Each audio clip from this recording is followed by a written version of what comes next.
tal amigos de Actual MX? Nos encontramos con una super artista. Ella se llama Daisy Jopling.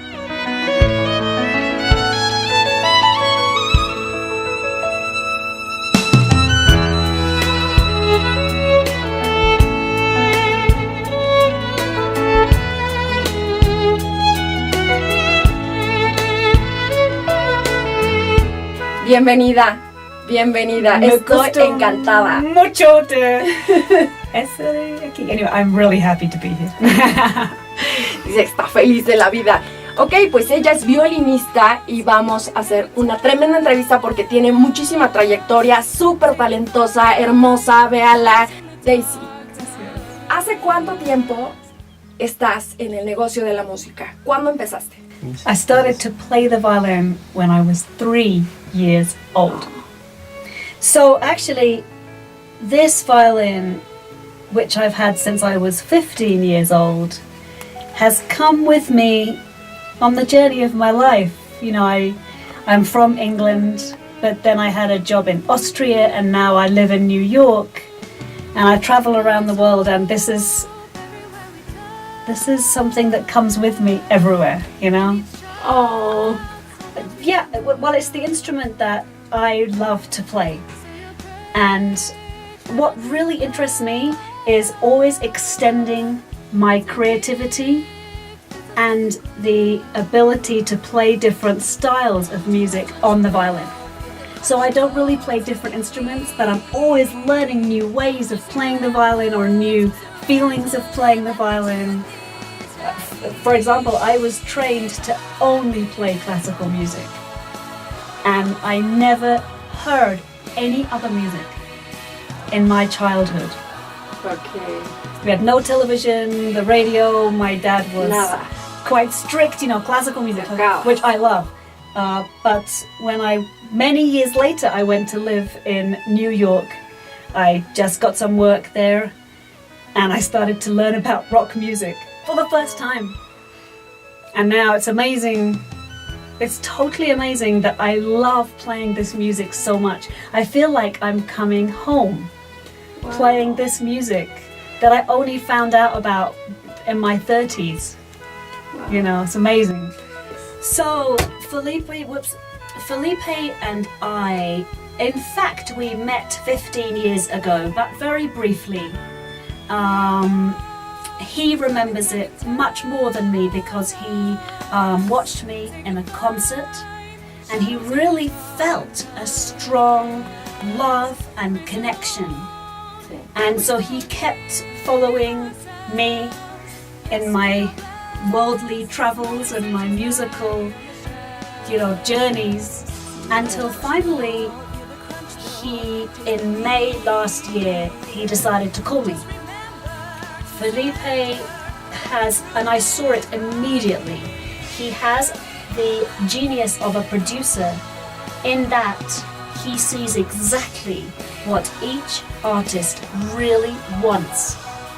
Sometimes he knows it more than the artist.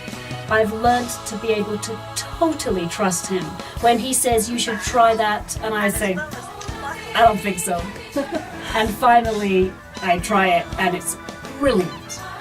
So I am so happy to be here, and he has this ability. He's actually a genius CEO as well. He can feel what people will work well together. He knows exactly what each person's talents are, and he sees them where they want to be. So he knows if he puts this person in this position, they will be able to accomplish because they want that, what the company needs. So he's always like looking at the whole picture of everything, and he's doing something which is very powerful, original, and inspirational. And I've already met the head of a TV company in New York who met Felipe, and he looked at Felipe and he said, "You are doing what I wish I had the courage to do." So one of my fans said, "I love The Who, especially one song Baba O'Reilly, or sometimes it's called Teenage Wasteland, there's already a violin. So Daisy, so I made an arrangement. Well, I had an amazing arranger, Tristan Schulze, make an arrangement.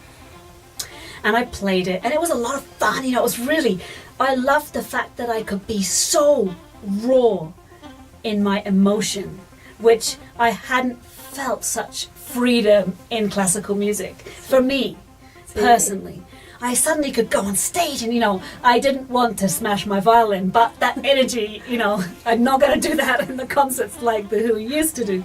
So, and the audience went crazy. It was an instant connection with something nearly like, I told you, it's like I'm coming home. Like, this is what I want to do. It's taken me 30 years to find this. And I suddenly started remembering one of the first really important reviews, critics that I got when I was 20. And the critic wrote, Daisy Jopling plays classical music with the spontaneity and emotion of a rock musician.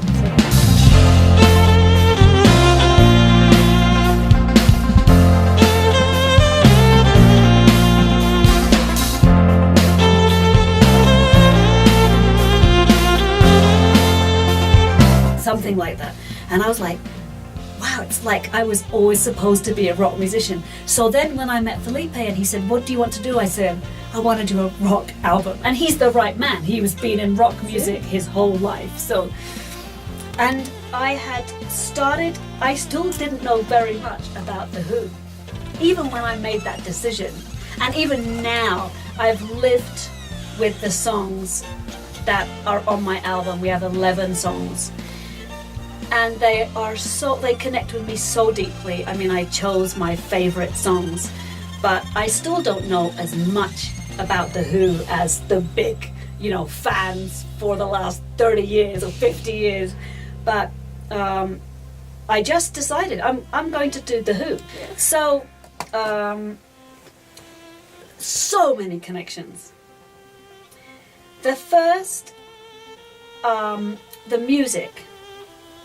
It's not the first, also the lyrics are the first, but let's just take the music first. Their music is also influenced by classical music.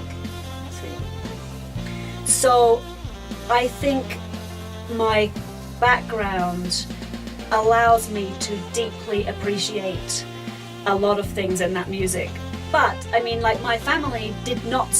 I just told my family a few months ago I'm making an album of The Who. My family are very musical, artistic, but most of them still did not know The Who. So they went to read about The Who, like, who are... Daisy, I hope you won't throw your violin and smash it. You know, this is a really old violin. So one connection is, like, the harmony of the music, the structure of the music really speaks to my heart. And I think it's because it has some classical influence. Pete Townsend had some classical music influence. Number two, the lyrics really speak to where everything I think about, what is exciting and challenging and like a revelation to me is I feel the same thing that Pete Townsend is talking about, which is different. I don't listen, but when I hear a lot of pop music, the lyrics, mostly 90-something%, don't speak to what is exciting me in my life. I don't know, I'm really excited for them to hear this music. I keep dreaming about how they will react, you know, what will they say, what will they feel? And I also think it's interesting that, well, they're older than me, but right now, this year, 2019, they are touring their music with a symphony orchestra. So it feels to me that what I'm doing with their music is maybe the kind of thing that they are also thinking about with their music. Firstly, Felipe was incredibly precise with exactly the musicians who are brilliant at this music. So we had 3 days rehearsal, which for Felipe was a lot. For me, I was like, 3 days. But the musicians, you know, they totally gelled and felt it and knew the music in 3 days. 10 songs, 10 new songs. And so we recorded the bass tracks in 2 days of 10 songs, which apparently is quite normal. For me, it was amazing. I was like, wow, they just learned the music a few days ago, you know. Have I thought of dedicating my album? I might cry. Oh, that's beautiful. No, please. Yeah, it's beautiful. I don't know. Maybe. I mean, I don't know if I can even speak. I'm amazed I'm crying. My father's very ill. My father may die in like some days or weeks. But my father gave me this violin. You know, my father...